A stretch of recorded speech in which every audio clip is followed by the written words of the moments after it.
आज ये वर्ग 10 के प्रथम पाठ मंगलम का जो प्रश्न उत्तर है हम उस पर विचार करें। पहला प्रश्न है और इसमें प्रश्न कहता है कि एक पद में उत्तर देना है। प्रश्न है एक पदेन उत्तरम वदत, यह मौखिक प्रश्न के रूप में है और एक पद अर्थात एक शब्द में उत्तर देना है। प्रश्न है हिरण्मयेन पात्रेण कस्य मुखम अपिहितम। हिरण्मय पात्र से किसका मुख ढका है, बंद है। तो हम इसका उत्तर खोजने के लिए श्लोक में देखते हैं हिरण्मयेन पात्रेण सतस्यापिहितम। इसका अर्थ है सतस्ये अपिहितम। तो अपिहितम मुखम किसका, सतस्ये।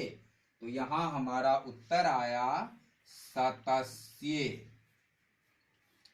हम उत्तर लिखने में एक चीज विशेष सावधानी रखेंगे कि जिस विभक्ति में हमारा प्रश्न है उत्तर भी उसी विभक्ति में होगा। तो कस्य जैसा कि खष्टी एक वचन है तो सतस्य सत्य का मुंह ढका है, यह भी खष्टी एक वचन, अर्थात हमारा उत्तर हुआ सतस्य, जो कि हमें श्लोक संख्या 1 से यह मिल रहा है हिरण्मयेन पात्रेण सतस्य अपिहितम मुखम। अब दूसरा प्रश्न देख लेते हैं सत्य धर्माय प्राप्तये किम अपावृणु।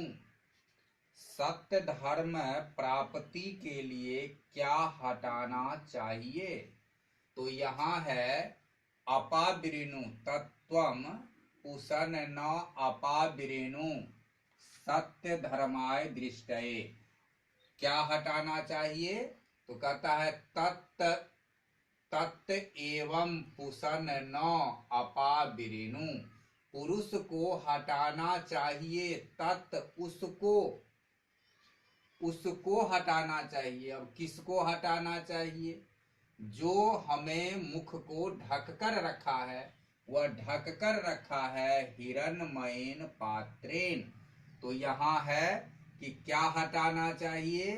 तो ये आवरण हटाना चाहिए, ये पात्रेण हिरण्मयेन पात्रेण हटाना चाहिए। तो ये है किम त हिरण्मयम,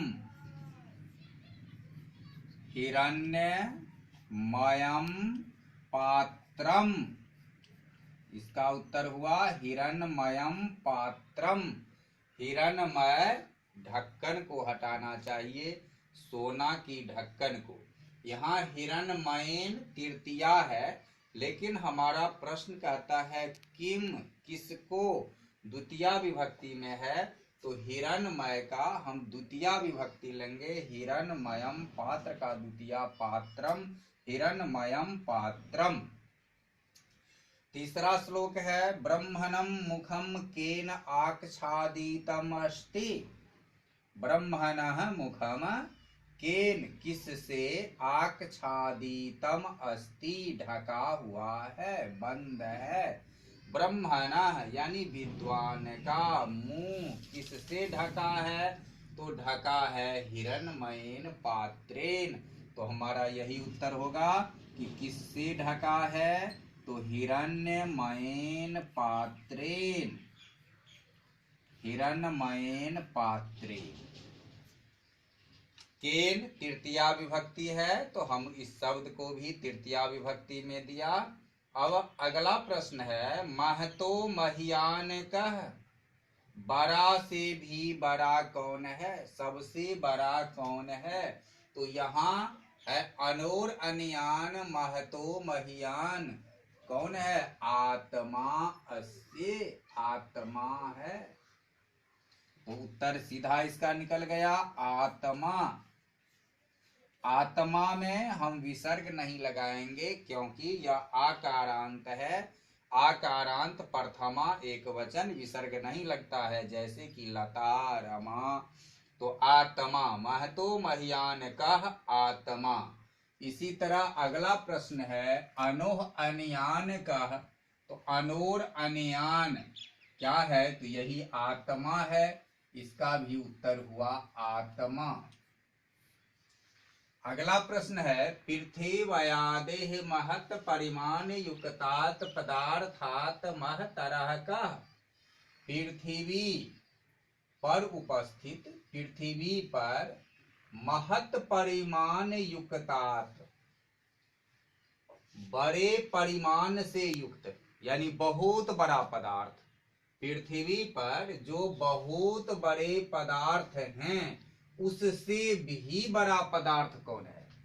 इस धरती पर जितने बड़े से बड़े पदार्थ हैं, उस पदार्थ से भी बड़ा क्या है? तो हमें यही मिलता है आत्मा, महतो मह्यान आत्मा। तो इसका भी उत्तर होगा आत्मा। अगला है कीदृशः पुरुषः निजेन्द्रिये प्रसादात् आत्मनः महिमानं पश्यति शोकरहितश्च भवति। किस प्रकार का पुरुष अपने इंद्रियों को जीतकर आत्मा के महिमा को देखता है और शोक रहित हो जाता है? तो ऐसा पुरुष कौन है? तो कहता है तम क्रतुः पश्यति वित्त शोको धातु प्रसादात महिमान आत्मनः। ऐसा पुरुष कौन है? तो ऐसा पुरुष है ऋषिगण। तो हम यहाँ दे देंगे ऋषयः। ऋषय अनेक ऋषिगण हैं, बहुवचन में जाना है, प्रथमा बहुवचन। जिस तरह मुनि मुनौ मुनः मुनय होता है, उसी तरह ऋषि ऋषयो ऋषयः। तो ये हुआ ऋषयः। अगला है किम जयम प्राप्नोति, जीत प्राप्त कौन करता है? तो यहाँ हमारा श्लोक है सत्यमेव जयते, सत्य ही जीतता है। तो कौन जीतता है? किम जयम प्राप्नोति, उत्तर लिखेंगे सत्यम, सत्य जीतता है। किम जयम न प्राप्नोति, यहाँ है ना निरितम, सत्यमेव जायते ना निरितम, नो और निरितम, असत्य नहीं जीतता है। तो यहाँ हम असत्यम लिखें या और निरितम लिखें, और निरितम नहीं जीतता है। काह नाम रूपंग च विहाय समुद्रे अस्तम गच्छन्ति।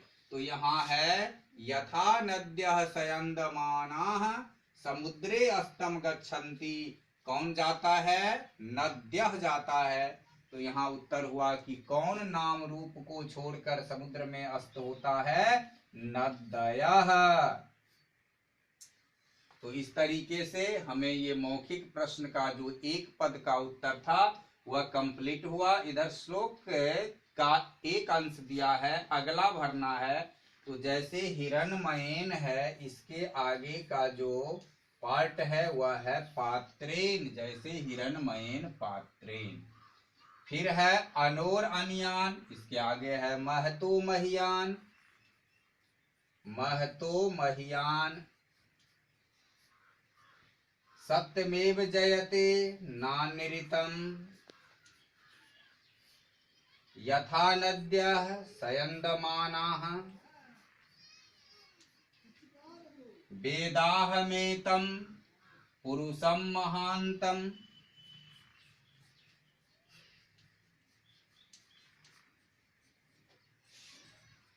तो इस तरह से प्रश्न संख्या 1 और प्रश्न संख्या 2 हमारा पूरा हुआ। अब आगे हम देखें प्रश्न संख्या 3 पर। अब तीसरा प्रश्न है कि एतेषां पदानाम अर्थम वदत, इन पदों का अर्थ बोलना है, यानी अर्थ यहाँ हम लिख रहे हैं, लिखना है। अपिहितम, अपिहितम का अर्थ होता है ढका है। सत्य धर्माय, सत्य धर्माय चतुर्थी एक वचन है जिसका चिन्ह है के लिए, तो सत्य धर्म के लिए।